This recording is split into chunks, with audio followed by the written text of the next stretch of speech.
Bismillahirrahmanirrahim. Assalamualaikum warahmatullahi wabarakatuh. Salam sejahtera untuk semuanya. Om Swastiastu, Salam, Namo Buddhaya, Salam Kebajikan. Dear Planologia, kali ini dari Planologiku Ilmu akan meneruskan berbagi tentang proses penyusunan RDTR, khususnya pada tahap penyusunan, pembahasan dan penetapan Raperkada. Nah, bagi Planologia yang belum sempat mempelajari video pembelajaran sebelumnya dari tahap persiapan, tahap pengumpulan data, pengolahan data, dan perumusan konsep, Planologia masih bisa mengakses video pembelajaran ini pada kanal Planologiku Ilmu. Nah, terkait dengan video pembelajaran kali ini nanti kita akan fokus pada finalisasi RDTR, yaitu pada proses merubah RDTR menjadi produk hukum. Nah, di dalam Peraturan Menteri ATR BPN nomor 11 tahun 2021 akan ada 3 poin besar yang Planologia nanti harus lewati. Yang pertama adalah penyusunan NA atau naskah akademik yang berisi kajian kebijakan. Yang kedua adalah penyusunan Raperkada yang berisi penuangan materi teknis RDTR ke dalam pasal demi pasal dan pembahasan Raperkada itu sendiri. Nah, nanti di dalam tiap poin penting tahapan penyusunan produk hukum dari RDTR ini akan Planologiku Ilmu jelaskan satu persatu. Nah, hasil dari pelaksanaan penyusunan dan pembahasan Raperkada tentang RDTR ini nanti adalah naskah NA itu sendiri, naskah Raperkada beserta lampirannya, dan berita acara pembahasan RDTR dengan para pemangku kepentingan, baik berita acara terkait dengan konsultasi publik dan berita acara pembahasan dengan kabupaten kota yang bersebelahan. Nah, berikut adalah penjelasan terkait dengan penyusunan naskah akademik untuk RDTR bagian yang pertama. Yang pertama terkait dengan dasar hukum dalam proses penyusunan naskah akademik. Nah, dasar hukum dalam proses penyusunan naskah akademik yang kita gunakan di dalam NA-RDTRK ini adalah Undang-Undang Dasar tahun 1945, Undang-Undang Nomor 15 tahun 2019, Perpres 87 tahun 2014, Permendagri nomor 120 tahun 2018, Permen ATR BPN nomor 11 dan 14 tahun 2021. Berikutnya terkait dengan penyusunan naskah akademik untuk RDTR ini, hal terpenting yang Planologia harus perhatikan adalah struktur dari naskah akademik itu sendiri. Nah, struktur naskah akademik itu sendiri kalau kita lihat di lampiran dari Undang-Undang 12 tahun 2011 ya, yang sudah dirubah di dalam Undang-Undang 15 tahun 2019, tetapi lampirannya masih kita pakai yang 2011 ya. Planologia akan menemui di sana ada 6 bab ya yang ada di struktur naskah akademik untuk RDTR. Nah, bab pertama adalah bab pendahuluan. Bab pendahuluan ini berisi latar belakang, identifikasi masalah, tujuan dan kegunaan kegiatan penyusunan naskah akademik serta metode. Yang bab kedua adalah kajian teori dan praktek empiri. Nah, bab 2 ini berisi dasar-dasar teori yang memuat landasan dalam penyusunan materi naskah akademis, kajian terhadap asas dan prinsip terkait dengan penyusunan norma, kajian praktek empiris dari naskah akademis ya, serta implikasi peraturan daerah. Bab 3 itu berisi evaluasi dan hasil analisis peraturan perundangan terkait dengan RDTR yang menggambarkan kondisi hukum yang ada dan kekosongan hukum yang akan diisi dengan peraturan kepala daerah tentang RDTR, harmonisasi secara vertikal maupun horizontal, serta status dari peraturan perundangan yang ada. Kemudian bab 4 berisi landasan filosofis, landasan sosiologis, dan landasan yuridis. Kemudian bab 5 berisi jangkauan, arahan, pengaturan, dan ruang lingkup dari materi muatan peraturan kepala daerah. Di dalamnya ini memuat apa saja? Yang pertama adalah ketentuan umum, kemudian memuat materi yang diatur. Nah, materi yang diatur ini adalah materi dari RDTR yang terkait dengan tujuan penataan WP. kemudian rencana struktur ruang, rencana pola ruang, ketentuan pemanfaatan ruang, aturan dasar dan teknis ya, atau teknik pengaturan zonasi, dan terakhir adalah ketentuan peralihan. Nah, di bab ke-6 merupakan bab penutup, ini berisi kesimpulan dan saran. Hal kedua di dalam finalisasi ini adalah penyusunan Raperkada RDTR Kabupaten Kota. Nah, ada 5 poin penting yang Planologia harus cermati di dalam penyusunan Raperkada. Yang pertama terkait dengan format penyajian. Nah, format penyajian ini meliputi materi teknis RDTR dan penyajian naskah Raperkada tentang RDTR. Nah, format penyajian terkait dengan materi teknis RDTR ini meliputi buku fakta analisa dilengkapi dengan peta-peta, buku rencana yang disajikan dalam format A4, kemudian album peta yang disajikan dengan skala atau tingkat ketelitian 1:5000 dalam format A1 ya, yang dilengkapi dengan data peta digital yang memenuhi ketentuan sistem informasi geografis yang dikeluarkan oleh lembaga yang berwenang. Kemudian terkait dengan format penyajian naskah Raperkada, itu Raperkada itu sendiri yang merupakan rumusan pasal per pasal dari buku rencana dan lampirannya berupa peta, tabel indikasi program, dan tabel ketentuan kegiatan dan penggunaan lahan atau yang kita kenal dengan tabel ITBX, serta lampiran peta dalam format A1. Berikutnya terkait dengan penyusunan Raperkada Kabupaten Kota ini, yang perlu Planologia perhatikan adalah asas pembentukan peraturan, di mana peraturan itu dikatakan baik ketika dia memenuhi asas-asas pembentukan peraturan sebagai berikut. Yang pertama, kejelasan pernyataan tujuan. Kedua, kelembagaan atau pejabat pembentuk yang tepat. Ketiga, kesesuaian antara jenis, hierarki, dan materi muatan agar dapat dilaksanakan. Ketiga, keempat, kedayagunaan dan keberhasilgunaan. Kelima, kejelasan rumusan, dan 6 adalah keterbukaan. Berikutnya, poin ketiga terkait dengan penyusunan Raperkada RDTR adalah syarat yang harus dipenuhi sebagai peraturan perundangan. Nah, syarat yang harus dipenuhi sebagai peraturan perundangan yang baik atau hukum positif itu ada syarat formil dan syarat materi, di mana syarat formil sebagai pemrakarsa untuk naik pada uji materi uji materi untuk perundangan ini, naskah akademik itu harus sudah ada sebagai syaratnya. Sementara syarat materi ini nanti adalah terkait dengan isi dari materi muatan yang ada di peraturan perundangan. Ini jangan sampai ada tumpang tindih ya, atau ketidaktertiban maupun ketidakpastian. Nah, berikutnya adalah konversi muatan RDTR ke dalam Raperkada. Nah, karena nanti RDTR ini akan dikonversikan ke muatan rancangan peraturan daerah yang ditetapkan di Undang-Undang 15 tahun 2019, Planologia juga harus sudah mempertimbangkan ya. Ini adalah gambaran konversi ya yang Planologia bisa gunakan untuk mengecek ya apakah muatan yang Planologia sudah susun di materi teknis RDTR itu nanti akan bisa masuk ke slot-slot ini. Jangan sampai nanti slot-slot yang harus diisikan itu kosong ya, sehingga materi muatan RDTRK itu harus dipertimbangkan dari awal.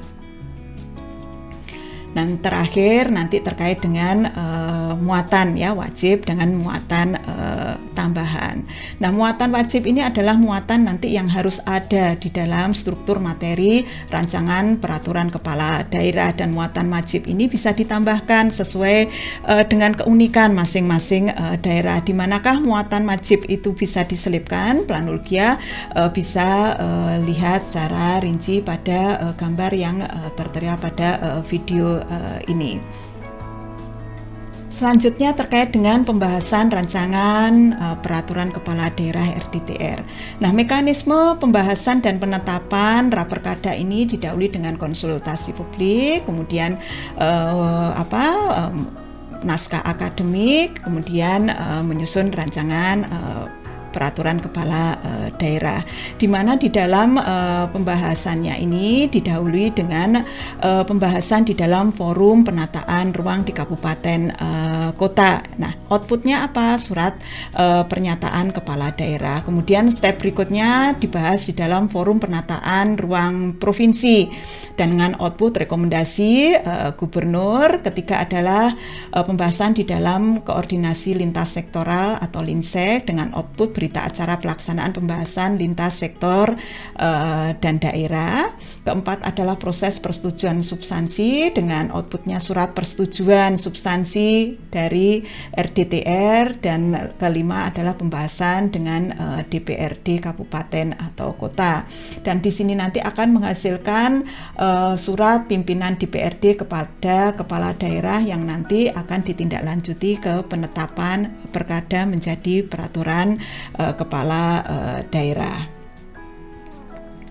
Nah, penjelasan pertama terkait dengan pembahasan rancangan perkada ini, yang pertama adalah nanti terkait dengan pelibatan masyarakat dalam pembahasan perkada. Nah, pelibatan masyarakat di dalam pembahasan perkada ini sangat penting, di mana nanti diharapkan masyarakat itu bisa memberikan sanggahan, ya, keberatan ataupun pengajuan usulan, ya, terhadap naskah raperkada yang akan ditetapkan. Nah, kegiatan terkait dengan penyusunan dan pembahasan raperkada ini terkait dengan pelibatan masyarakat ini nanti bisa dipublikasikan lewat media massa, website resmi lembaga pemerintah, kemudian surat terbuka ke media massa, kelompok kerja maupun diskusi ataupun temu warga. Yang tujuannya tetap ya nanti bagaimana masyarakat itu bisa mengajukan usulan, ya, keberatan maupun sanggahan terkait dengan naskah rancangan peraturan kepala daerah. Nah, kemudian penjelasan berikutnya terkait pembahasan dengan forum penataan ruang kabupaten atau kota. Nah, di dalam pembahasan dengan forum penataan ruang di tingkat kabupaten kota maupun nanti di tingkat provinsi itu adalah yang perlu ditindaklanjuti adalah evaluasi dan revisi dari rancangan peraturan kepala daerah tentang RDTR ini, karena ini ketika pembahasan itu masih memungkinkan, ya, karena masih ada masukan-masukan, saran, dan di situ masih ada kemungkinan untuk memperbaiki kualitas dari rancangan peraturan kepala daerah. Nah, kemudian setelah itu ada pengajuan ke lintas sektor atau linsek. Di dalam linsek ini ada tahapan yang harus dilampaui, yaitu tahapan persiapan dan pelaksanaan. Di mana di persiapan ini nanti mulai dari pengiriman surat undangan beserta materi rapat kepada kementerian. Kemudian di dalam pelaksanaan nanti hasil pembahasan itu dituangkan di dalam berita acara pelaksanaan pembahasan linsek di sektoran dan daerah. Di sana masih juga memungkinkan adanya perbaikan rancangan perkada tentang RDTR, baru nanti RDTR yang telah dilakukan perbaikan itu ditindaklanjuti dengan proses penetapan persetujuan substansi. Nah, persetujuan substansi ini nanti sendiri, ya, terkait dengan rancangan perkada RDTR itu diberikan berdasarkan hasil revisi tadi, ya, yang di tahap sebelumnya. Nah, hasil perbaikan ini nanti tentu harus dilengkapi dengan beberapa dokumen, di antaranya adalah tabel pemeriksaan mandiri, tabel hasil evaluasi rancangan perkada tentang RDTR, album peta, berita acara pembahasan lintas sektoral dan daerah. Dan hasilnya, outputnya itu nanti persub itu diberikan dalam bentuk surat persetujuan substansi RDTR. Oke, berikutnya terkait dengan kelengkapan persub pada pembahasan rancangan perkada RDTR kabupaten kota. Nah, di sini terkait dengan kelengkapan persub ini yang harus disediakan planologia ketika mengajukan persetujuan substansi, ya, atau proses untuk mendapatkan persetujuan substansi, diantaranya adalah surat penetapan delineasi RDTR, kemudian NA atau kajian kebijakan, Kemudian Raperkada tentang RDTR itu sendiri, materi teknis baik buku fakta analisa maupun buku rencana, kemudian peta rencana dan tabel ketentuan kegiatan yang sudah diparaf oleh instansi terkait ya dan direktur. Kemudian tabel pemeriksaan mandiri. Berikutnya adalah berita acara kesepakatan batas kafling minimum, berita acara konsultasi publik, berita acara dengan berita acara dengan kabupaten kota bersebelahan, rekomendasi peta dasar, validasi dokumen KLHS, serta surat rekomendasi revisi rencana tata ruang.